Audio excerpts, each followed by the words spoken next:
edition of the JWILLY Show. I'm your host, Mark Jerome, and of course, the other gentleman that we'll be talking to most of the night is Jason Williford with YB as our DJ. YB, take us away. Let's get it going. All right.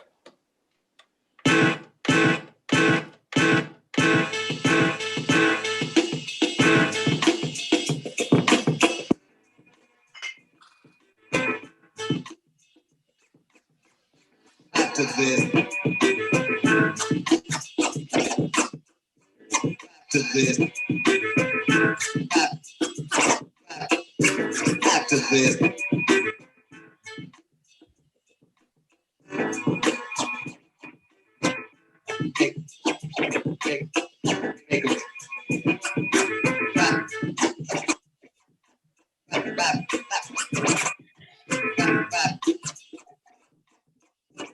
To this.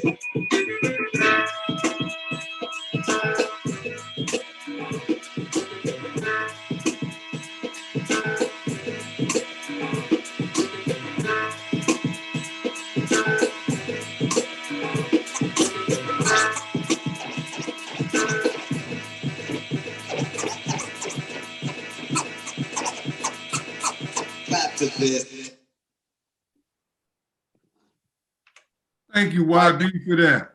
YB, thank you. Right. I'm still missing was that another rendition of the JWILLY theme song? Or that was just okay. No more. Nope. Just a creative mix. One. We only have one. That was not it. Okay. I mean, I could have played it, but I thought you might want to hear something different. I don't know. JWILLY theme song is incredible. Yes, it is. But I don't know if you want to hear it every time that we go. But yeah, nonetheless, I like to hear it every time. I like that. I like the first one, the first JWILLY theme song. Okay, I like there it is. Going in and out. That's what we'll do going forward. Yeah. Meanwhile, let me get this out. Meanwhile, y'all can check me out on YB Wednesdays. Wednesday, 7 o'clock this week. I'm playing all Virginia artists. It's going to be great. Wow. Thank you, YB. All Virginia artists. All Virginia artists. A smorgasbord of gumbo of different types of music. There'll be a lot of surprises, people that y'all had no idea was from Virginia. Okay, can you give us an indication of a few people that are from Virginia? Sure. Did you know? Okay, we got the great Pearl Bailey. We have Missy Elliott. We have Chris Brown. We have Ella Fitzgerald. We have Elliot Yamin from the American Idol. I can keep going. We have Bruce Hornsby. We have the Dave Matthews Band. Oh yeah, so it's gonna be a smorgasbord of good music. Sounds like a great show, folks. Check out YB Wednesdays. YB will be playing local heroes, local great talented musicians. All right, before we get into the show, are we ready for the VIP package? Joey Hoops opening his mail. Congrats on your new contract. I wanted to wish you a happy holiday. We will something from the company helped put together. Each bag included in this package is equal to 1 month of our all access box. Thank you again for helping us launch and all the support we've gotten from you. Happy holidays. Locker room access. Shirts here. Ralph's House. We got Catman. Virginia. Supreme logo.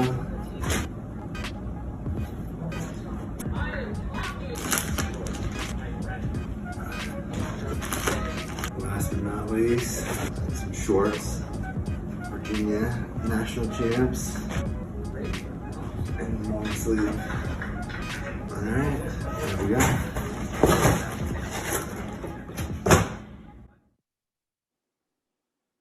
Thanks, Joey Hoops. That was a package we sent to him a couple of days ago that he received, part of our VIP program. JWILLY, it's my understanding that you received a package as well.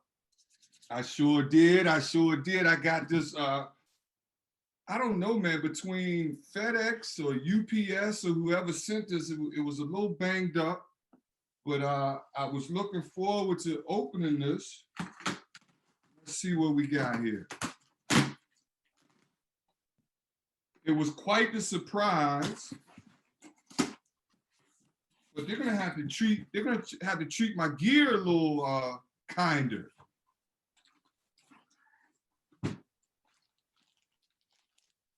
Let's Little see what you locker room access. I like the bag. The bag, I like it. I like it. This is this looks like a Rouse House shirt. Can you guys see that? Rouse House. Not bad. Uh-oh. Reigning champs.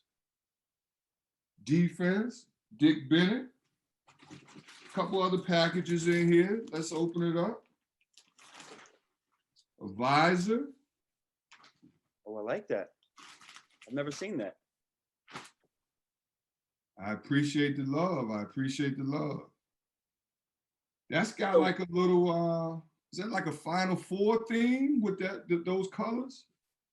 Yep. I think that's been a hot shirt that's been selling pretty well and become a favorite.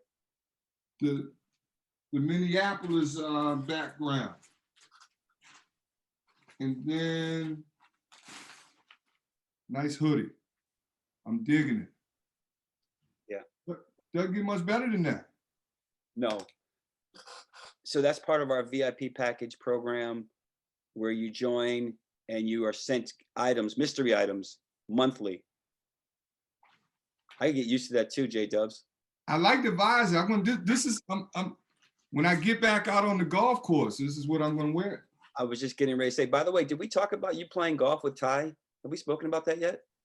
Yeah, he can't, he sucks. We were working on his swing before he left.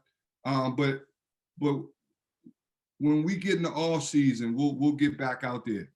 You know, he's as stingy with a compliment as typically Tony Bennett's defenses are, giving up points.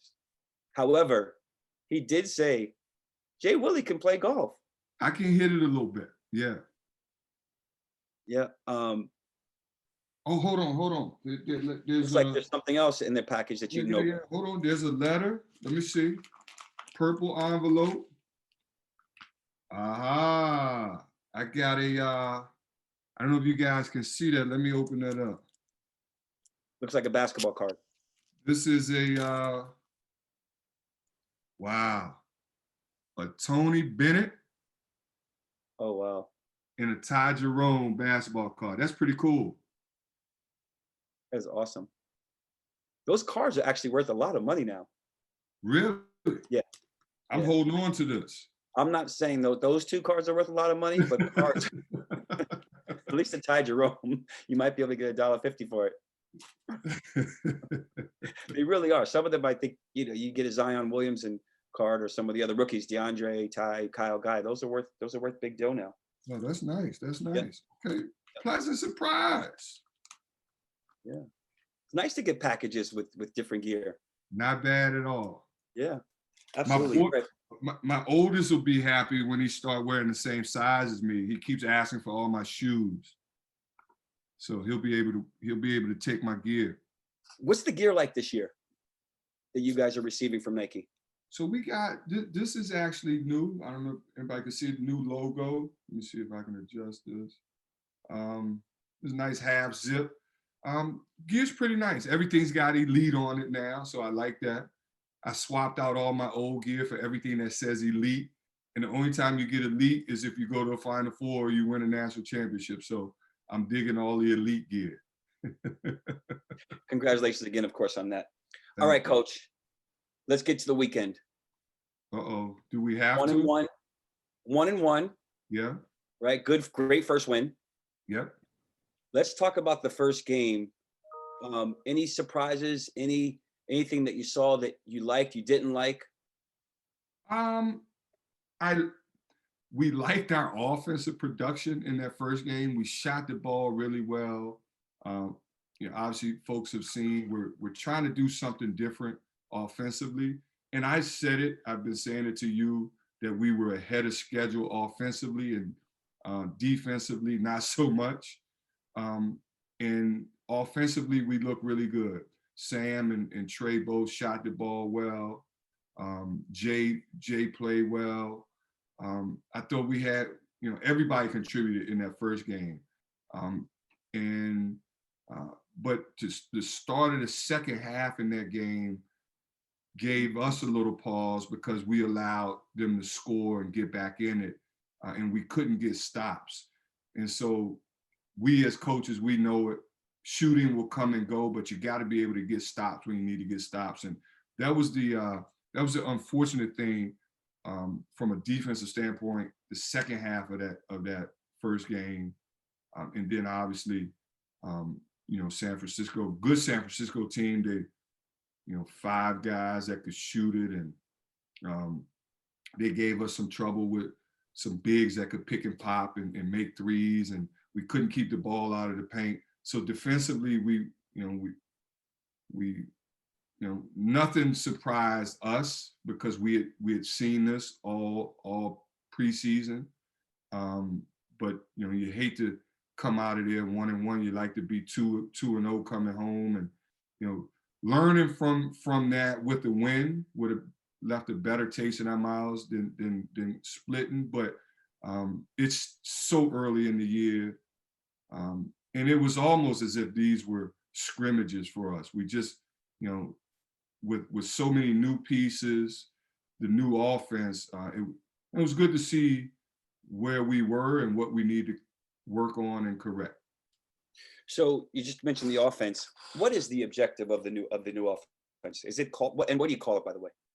Yeah, it's more of a 4-out, 1-in, 4-round-1, where we're just trying to space the floor with our 3-point shooters, get some paint touches, and then kind of react. We're all reacting based on where the ball goes, and not so much dribble drive. I know people have seen that dribble drive. Kentucky runs a version of that. It's not that. It's just more of a motion type offense. But kind of play to our strengths. And this year, 3-point shooting is a strength, but our bigs are able to shoot. So we want to space them and give our guards an opportunity to touch the paint and play off of that. But it's a work in progress, and we probably ran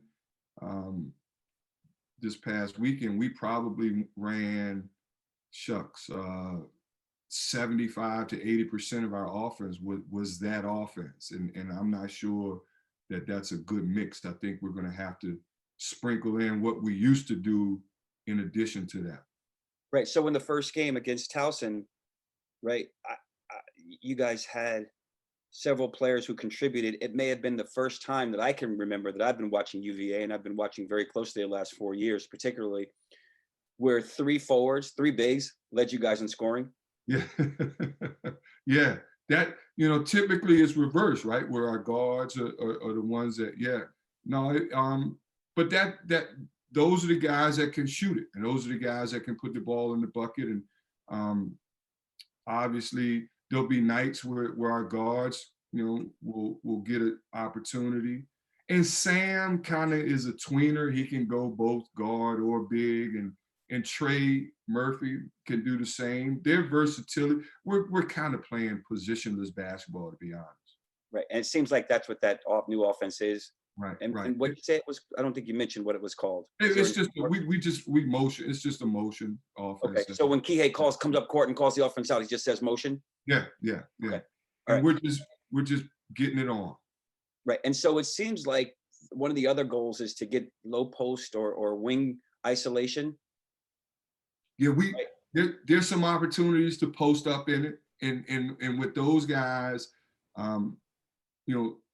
Sam in particular, that second game got us back with a couple mid-post opportunities where he had that side of the floor to go to work, and so it presents some opportunities to post and turn and face and play to their strength.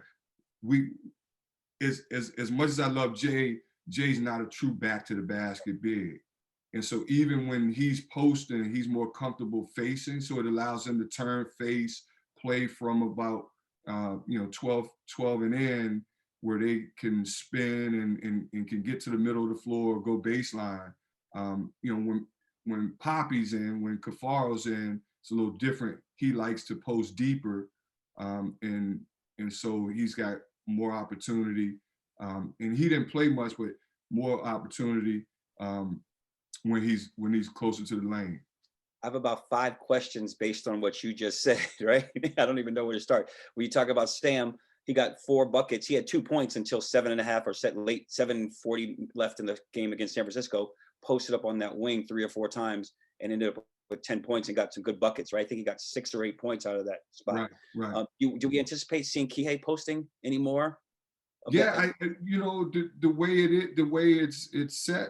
I mean, guards can post and bigs can post. It gives them a side of the floor, and it allows them to create and get to the paint, and then we're all reacting from that penetration. Right. Kihei did have one good move against Towson, I believe, going to the paint on that and Right. had shot a floater that went in and out. How about that? We posted our smallest guy. Yep. Now you just mentioned Poppy. It didn't seem like UVA, you guys had a strong inside presence the first 2 games outside of Justin McCoy, who played very well. Right. Will we be seeing a little bit of Poppy down low? Yeah, I think so. I mean, I think the beauty of this year's team is there's a ton of depth.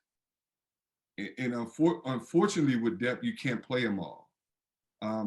And unfortunately for him, this offense is more of a spread, space the floor, whereas he's more traditional big back to the basket. So as we get deeper into the year, and this is early for us. So as we get deeper into the year, there'll be more opportunity.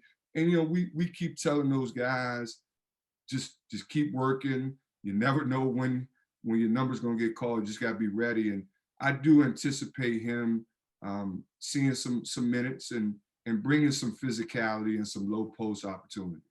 We're 2 games in, Right? right? There's a lot to be seen as long as there's a season. Exactly right. When you talk about the blocker mover, or sometimes called sides, or often called sides, when the point guard calls the play out, in the second game, I don't think we scored out of that offense in any of the possessions we ran it. Yeah, I think we got, if I'm not mistaken, maybe 2 or 4 points out of the 7 or 8 possessions we ran. But we ran predominantly motion. And I thought some of the shots that presented themselves within sides were decent.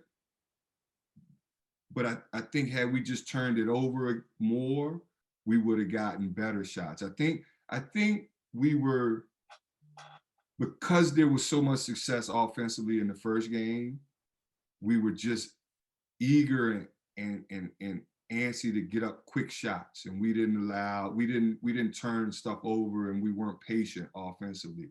And that's that's expected, but that's partly our fault as coaches. We got to do a better job of getting them to move the ball and not trying to score on the first or second pass.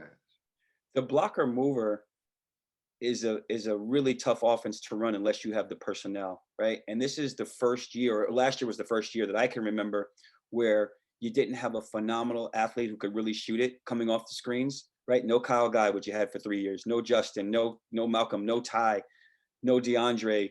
I'm missing some guy, no Joey, right? Right. And so who's going to be that guy that can really fly off those screens? When I'm watching the game, and I had the benefit of watching the game for a second time today, before the show earlier. And when you look at the athletes, Kyle was a phenomenal athlete coming off that screen who could just and Kyle, and both Kyle and Joe had an ability to fly off and catch square shoot. And there are very few people that can catch square and turn and shoot the way they both could do that. A lot of times guys need to get their feet set, but to move and shoot at the pace that they did, you're right, that offense requires that. I think Sam can do that, and we're still trying to figure out where he's best. Can he move? Does he screen? Does all of those things? And Tom can do it. and he's got to be consistent making shots. Casey can do it, but not to the level that obviously Joe and Kyle did. He's more of a come off and touch the paint, try to curl and get to the rim off of those. Right. But yeah, you do need a shooter that can fly off, and McCorkle in time will be that guy. How quickly after the USF game do you watch film?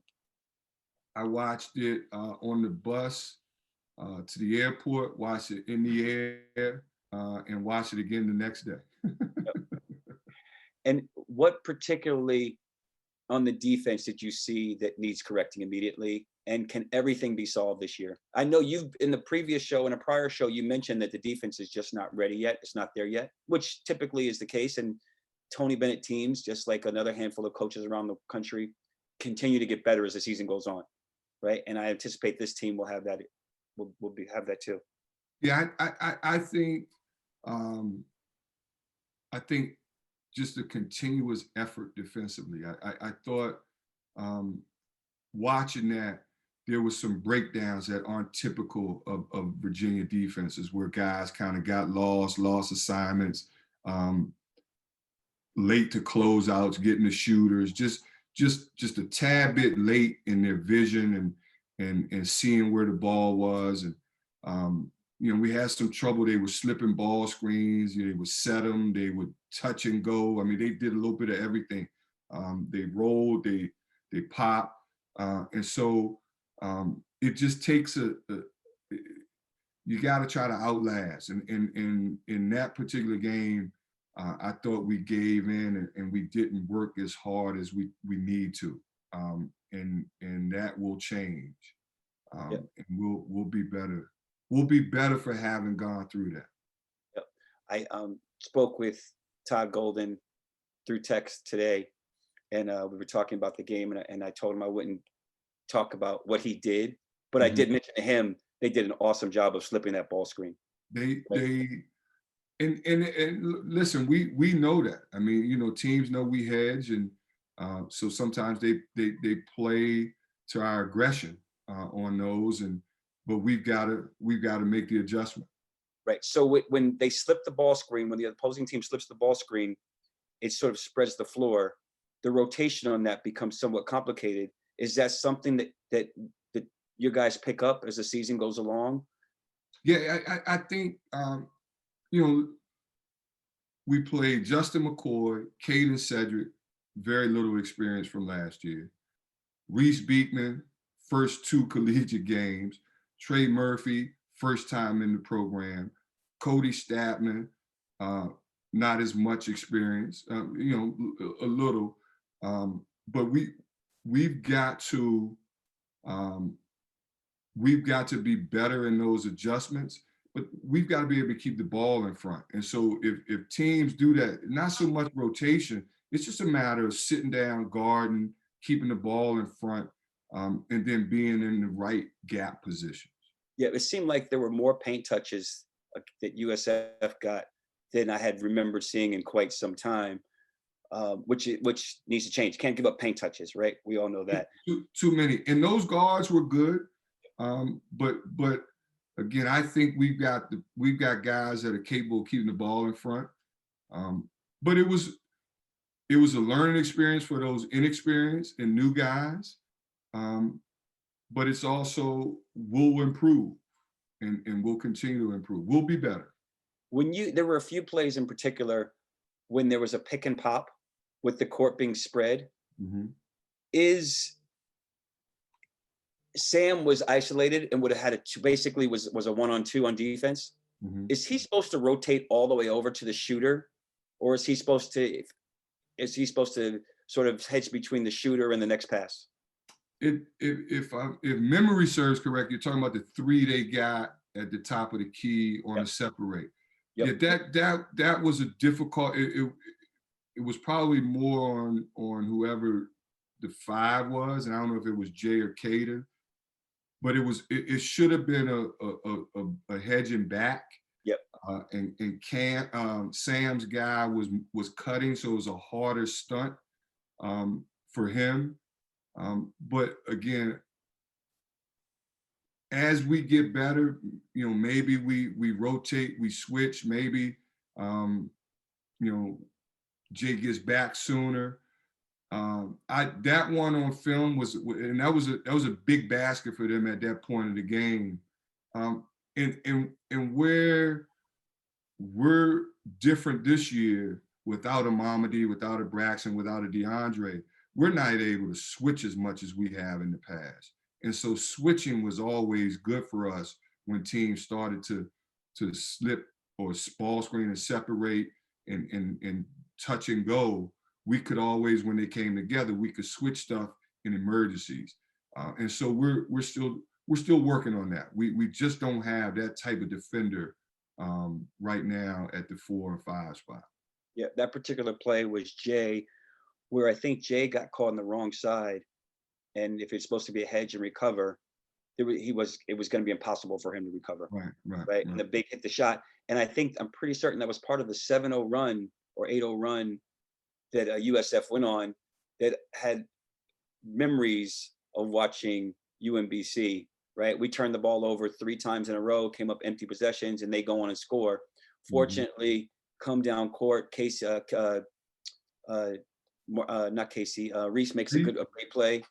Kihei makes a great defensive play, gets fouled, hits 2 free throws, right back in the game. Then Justin McCoy makes a great layup. Could have been an and one. Yeah, could have been.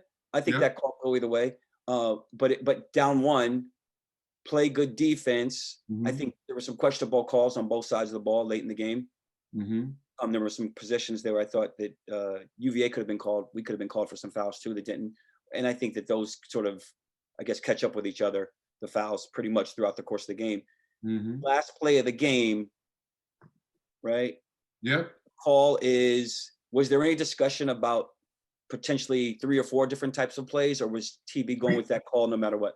No, we had options. It was, if he made all free throws, both free throws, we were going to run what we ran. If he missed, we were going to try to get to the rim.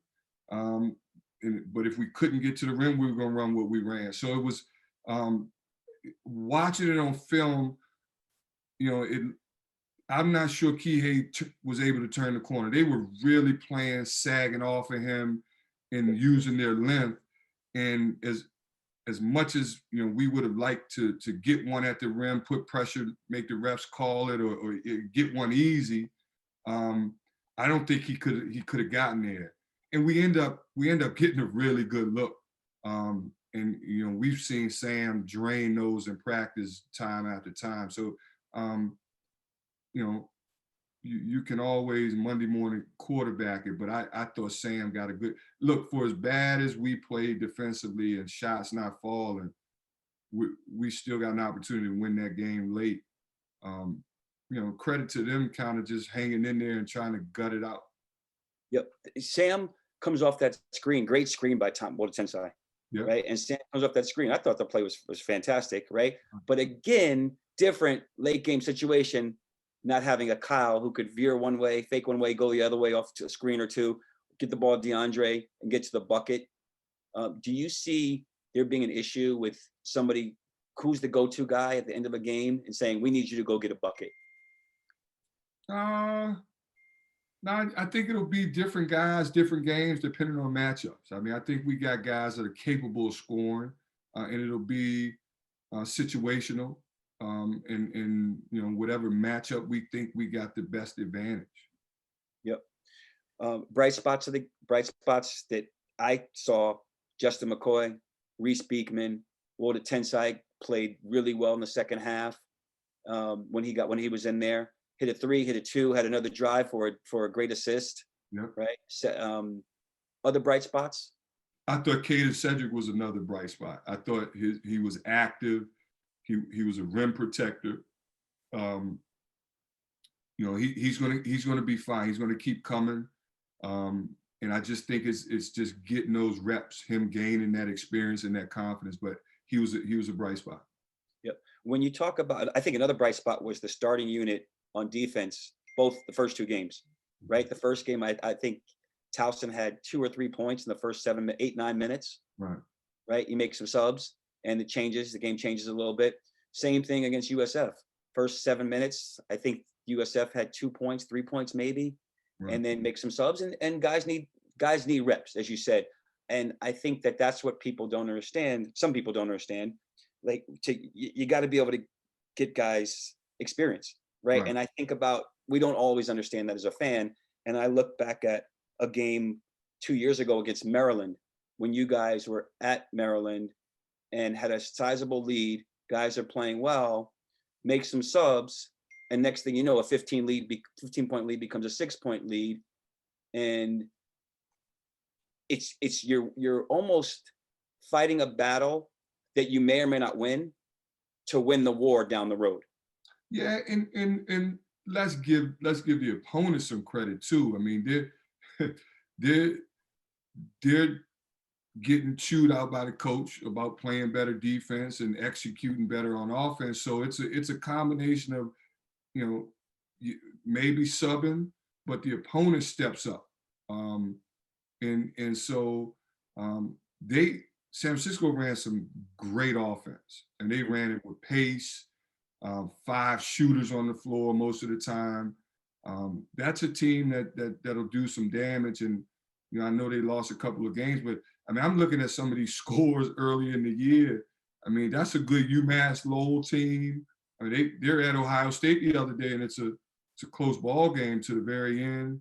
I think San Francisco will do work in their league. It's college basketball. It's early season college basketball. But yeah, the guys that come in have to come in with the same intensity that the starters play with. But it's guys gaining experience and getting better and having to go through that. Right. And I think when you look at a game against Maryland on the road, just like that game Saturday against USF, you're doing a couple of things. You're getting guys, obviously, experience, right? For down the road when you have ACC play and hopefully tournament play, right? You're getting guys, you also you might put the first team in a situation where now they've got to manage the game under pressure, right? And also you guys have to coach the game differently now as well. And so when you look at that Maryland game, perhaps that proved extremely helpful down the stretch in your last 3 games against Purdue, Auburn, and Texas Tech, where guys they know how to play under pressure. Well, yeah, and you fall back on those experiences. Like, I've been here, done that now. It's not, it becomes old hat. Okay, I remember in this situation, in this game, this time, this score, I've got to be stronger with the ball. I've got, we got to take it to the rim or whatever it is. We got to execute this set. And so, yeah, you gain valuable experience. It's early in the year for later in the year. How much of analytics will you guys review in terms of combinations? I leave that to Tony and Johnny and those guys. They're the smart analytic guys on the staff. You look at it. You obviously look at what combinations are working, what's more efficient. But it's more. I know for me and mostly for Tony, it's eye test. Who's playing well, who's defending, what groups out there defending and getting stops, and the offensive production will speak for itself. In the second half against USF, you guys had a group out there for several minutes that I was a little surprised at, but unfortunately, they were victims of circumstances. I think it was Cody Statman, Thomas Wolitensai, Kihei, I want to say Trey, and I think it was Justin. And they played pretty good D. At one point, the guard got to the basket very easily, right? He hits a shot. The next play, Kihei's guarding the point guard very well, and he hits a shot at the buzzer. Right. And then the third possession, 3 consecutive possessions, they benefited. The third possession was a foul late in the shot clock. Now that's going to show up on the data and analytics as this team probably shouldn't be on the court together, right? And in truth, they hit a tough shot at the end of the buzzer, got a late foul. Yet it's going to look like maybe those guys shouldn't be on the court together, and we might not see that lineup again. Yeah, I mean, I don't remember that point in the game, but we played combinations that probably hadn't even practiced together as a five in that game. And you know, when you get in a game like that, you just start searching, and you know who can give you a lift. And at one point we needed some offense, and then in another stretch of that game we needed dudes that could stop guys and who knew our defense and wouldn't break us down from a defensive standpoint. So you know, you're always searching, but yeah, you know, sometimes the analytics don't see that it was a 2 seconds on the shot clock, threw it in, banked in a shot, which was, you know, pretty good defense on your part. It's just unfortunate. Right. Can we talk about Justin McCoy and Reese for a moment? How excited are you for them? Listen, I think I said it on here before that Justin had a hell of a summer, hell of a preseason. He's one of our hardest workers, and he's getting what he's earned. I mean, he's put in the work, and Reese has just got tremendous feel for the game, and probably one of the smoothest players we've ever had. He's out there moving effortlessly on the floor, and in transition, he's really good, can finish. He's got long arms and really good anticipator defensively, gets his hands on balls and contests shots well because of his wingspan.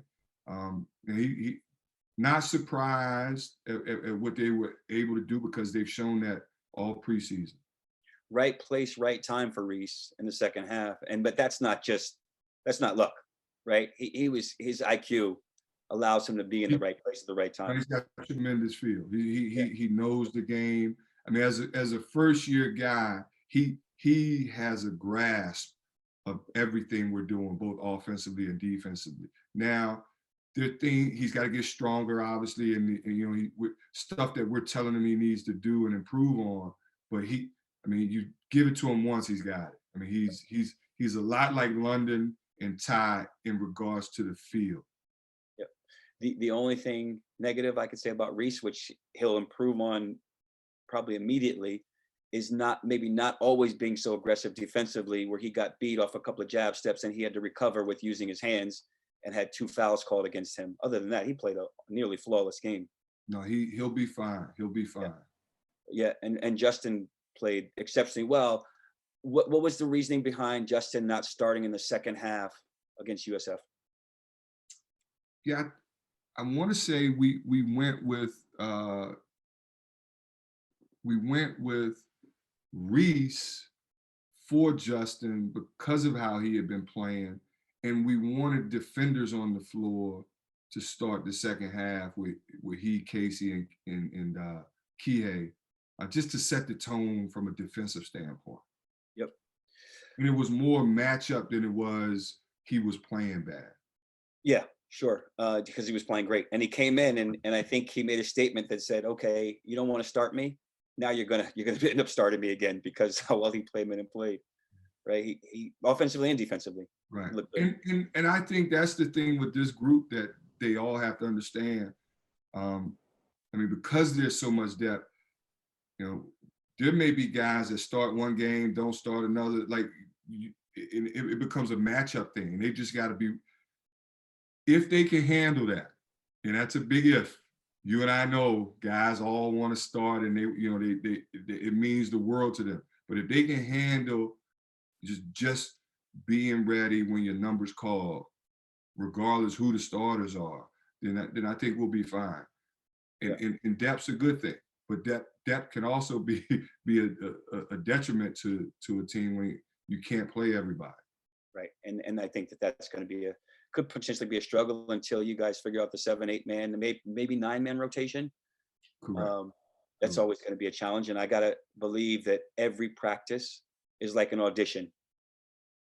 Right? Well, you know, Tony, you're getting critiqued every day, regardless of if you're a starter or not.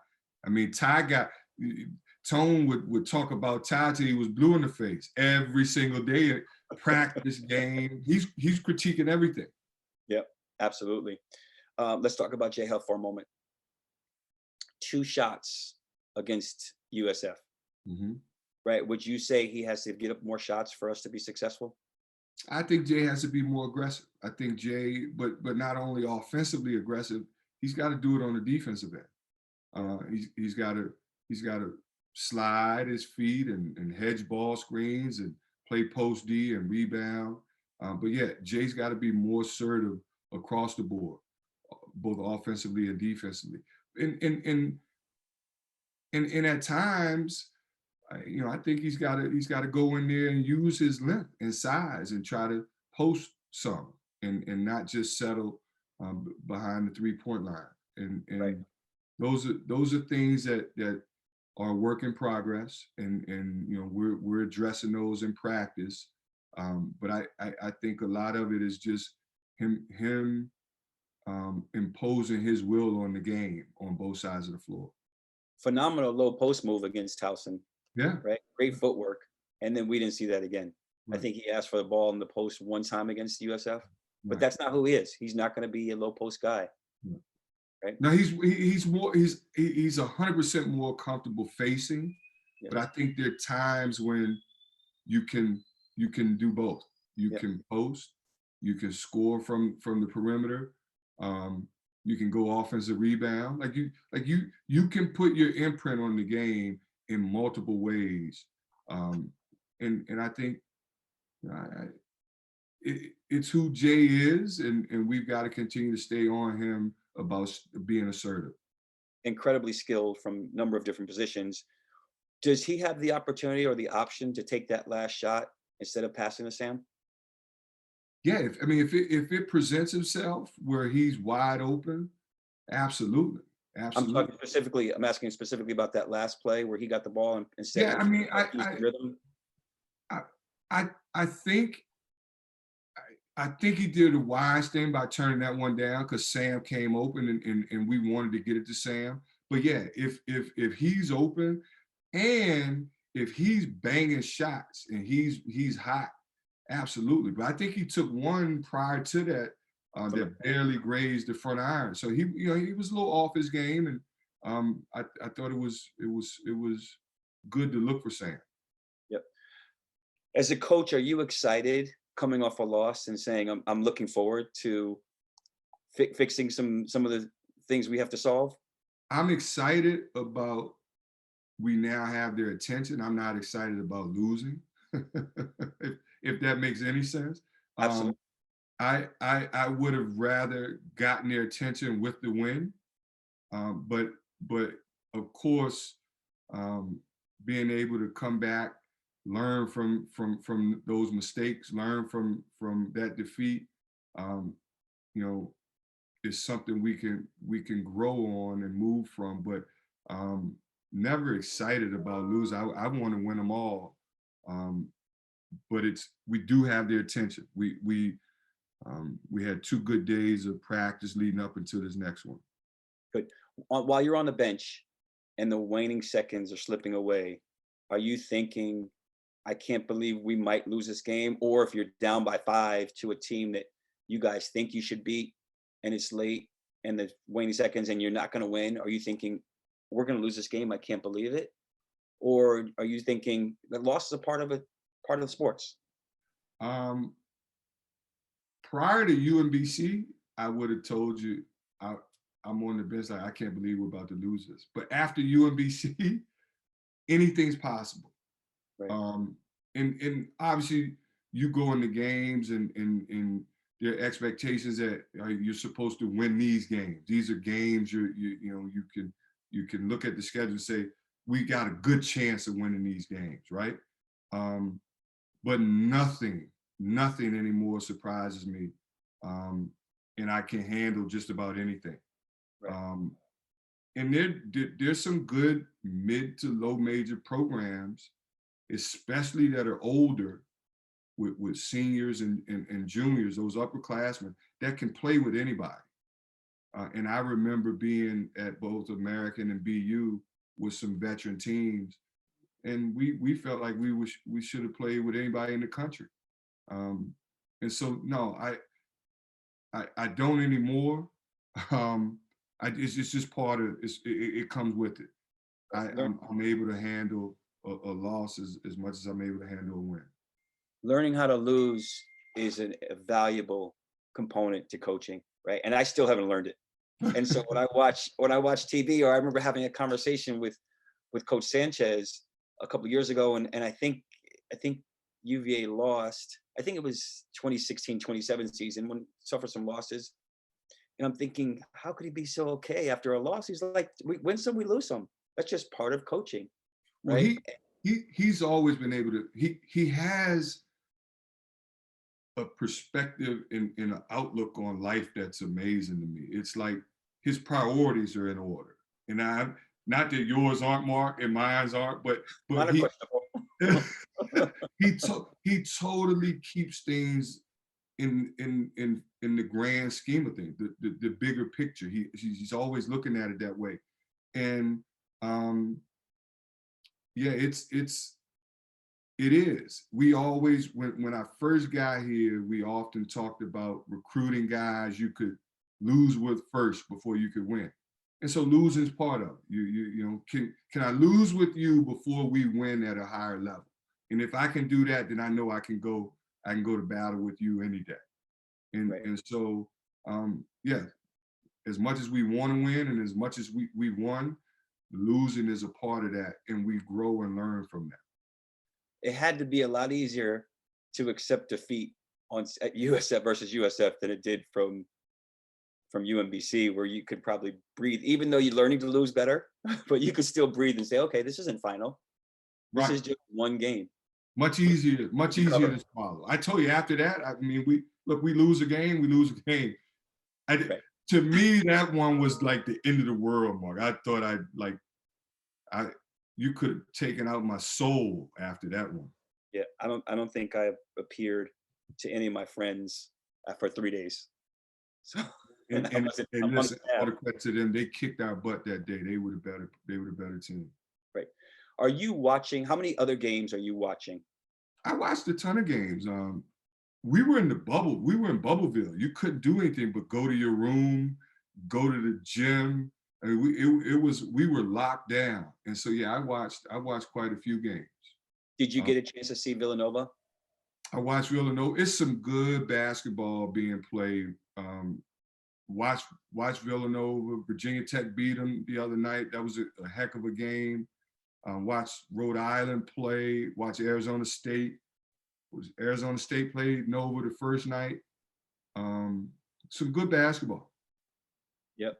The fighting Richie McKay's got a couple SEC wins, so they're playing good ball. They are good. They are really good.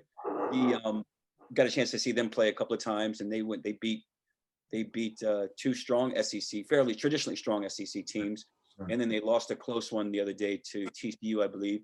But sorry, that's Max. That's the killer dog in the background. I know you guys can hear him.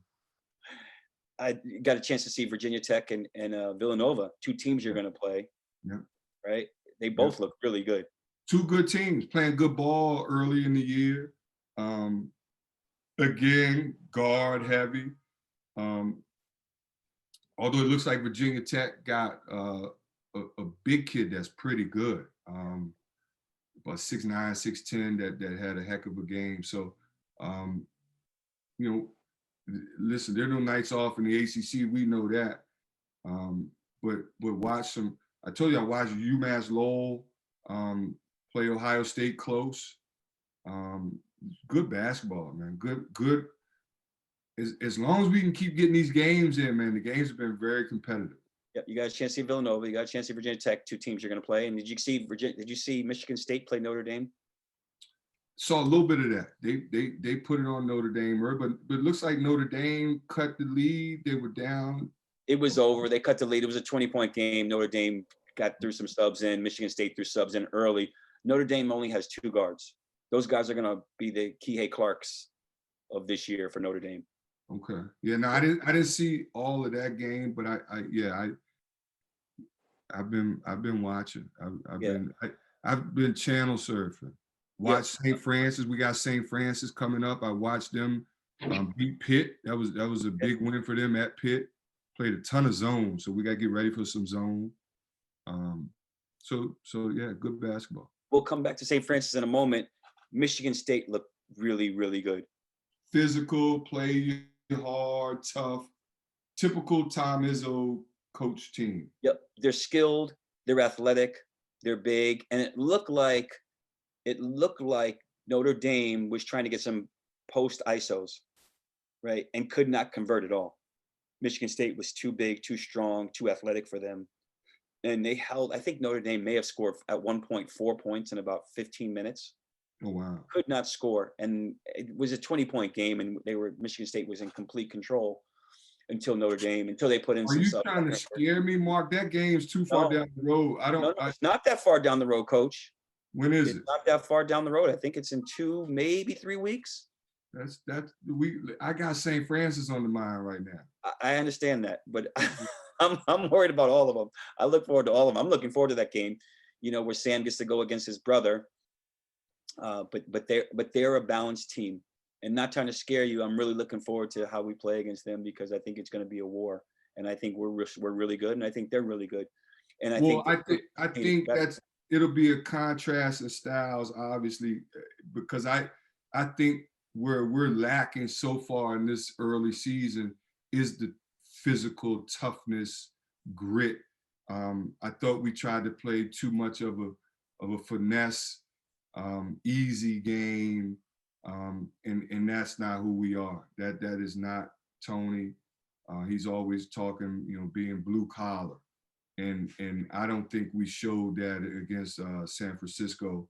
And if we don't pick that up, that level of intensity and toughness, and embrace the physical, Michigan State will put it on us the same way they got Notre Dame. Yep, absolutely. They they push the ball, and they have a slowdown offense. They've got an early offense. They've got a secondary offense, and they've got a half court set. Notre Dame tried to play them zone, and they just completely shredded it. Well, you won't see that from us, but we'll when it's Michigan State time, we'll have to be ready for that. And we know them. Tony knows them better than anybody. Brad on our staff knows them. We've gone up against that before, so we'll have to prepare right. Are you concerned that any of the issues can't be solved? No, I'm not. I think it's to me, the defense is just a willingness. It's an effort thing. It's coming out of your comfort zone. Playing defense the way we ask you to play is hard, and you got to embrace the hard, and they will. Yep. Okay, let's move to St. Francis. Do we have an idea of who the starting lineup will be? For them or for us? For us. I don't know. Okay. It could. This could be every other game. We're based on matchups. Yep. And they seemed. I believe they have a power forward or a center who's supposed to be pretty good. So they've got a center who's leading them in scoring, and then they've got some good guards. They've got again, at that level, you win with good guard play, and they play primarily 4 guards. Their 4-man is about a 6'6", kind of tweener forward, more 3-man than he is a power forward. So they're going to space the floor. They're going to ball screen and try to shoot threes, and they'll play some zone, some 2-3 zone. So we'll have to prepare. We'll be ready for that. But again, small ball offense. We'll see a lot of that early on, I think. Okay, got a question from Kyle, who wants to know who Noah LaRouche is. Is that the coach from St. Joe's who introduced that offense? So Noah is a guy that has been an advisor helping with our motion offense. Yes. and it's a D3. We got it from a D3 program. A lot of smart D3 coaches out there, by the way, and you know they break down the game, study the game, and so part of this for me, and I'm only speaking for me, is I wanted to see how this looked. You know, it's good running it at the D3 level. I wanted to see how it looked, you know, going up against some true size and athleticism, and you know, we're still trying to figure it out. Where did you find Noah? Tony found him. He's down in Florida. So Tone and Johnny, I tell you, those are the brains behind all of this. They're the analytics, and they're always trying to improve our offense. Truth be told, Tone gets all the credit for pack line defense and in pack, but Tone, if he had it his way, he'd much rather be known as an offensive coach than a defensive coach. Well, you know, a few shows ago when we had London on, right, we talked about if he were playing under the offense that the flexible offense that Right. Tony seems to be able to adjust now, that he would have loved to have played where Ty was able to run some ball screens. If London had all of those ball screens, he would have been really good in that. Yeah. Well, we're looking forward to tomorrow, big game, big bounce back game against St. Francis, who's a quality opponent. Not like, you know, It's a big game, but it's the next game. It's the next one on our schedule. Yep. And then Friday versus Kent State. So some good games coming up. Opportunities for guys to get playing time. Opportunities for guys. Really quickly, Casey Morsell, how's he doing? He's doing okay. He's you know, Casey's just got to stay positive in his thought process. He can beat himself up mentally when shots aren't falling, or you know there's a mistake or two, but you know he's just got to stay the course and he'll be fine. But we need him defensively because that's what he can do, and he gives us that on ball physical toughness on ball. And we probably should have played him a little more in the San Francisco game to maybe stop those guys from touching the paint. But again, it was, you know, we were just searching. So. Yeah, and I think he's one of the guys that has the potential to be able to create a shot, right? Which he can do.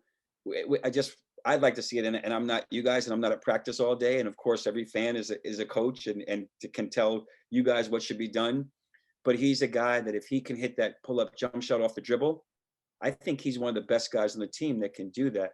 He can get to a spot. He can get to a spot and pull up and yeah. Yep.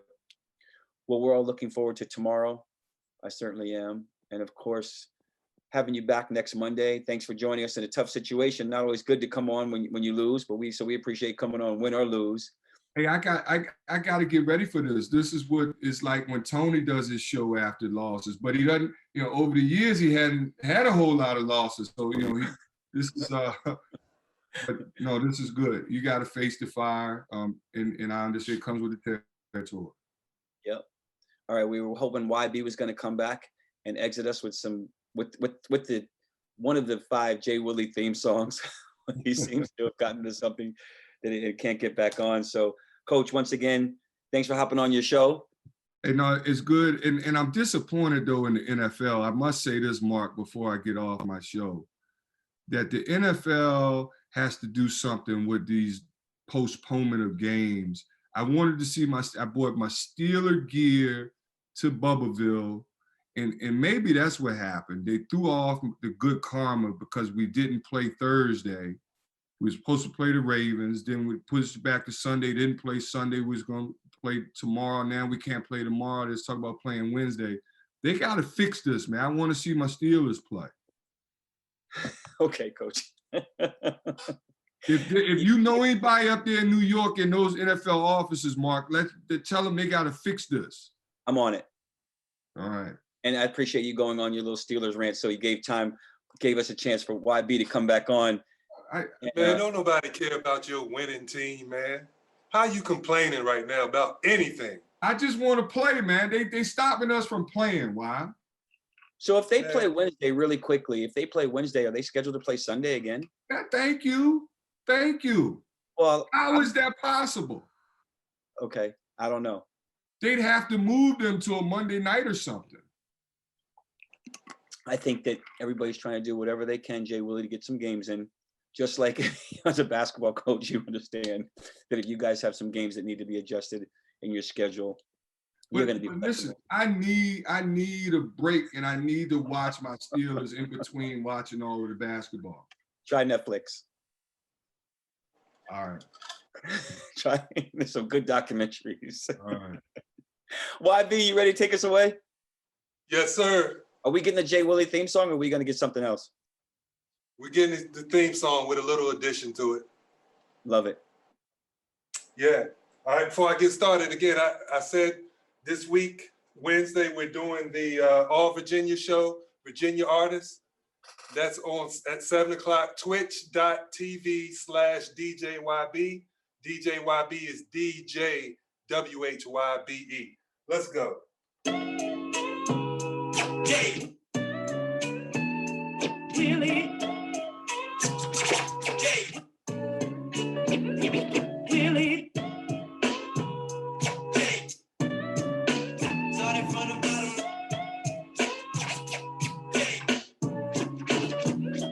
Jay Willie.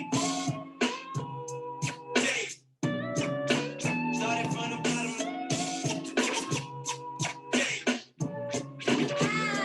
Jay Willie. Jay. Started from the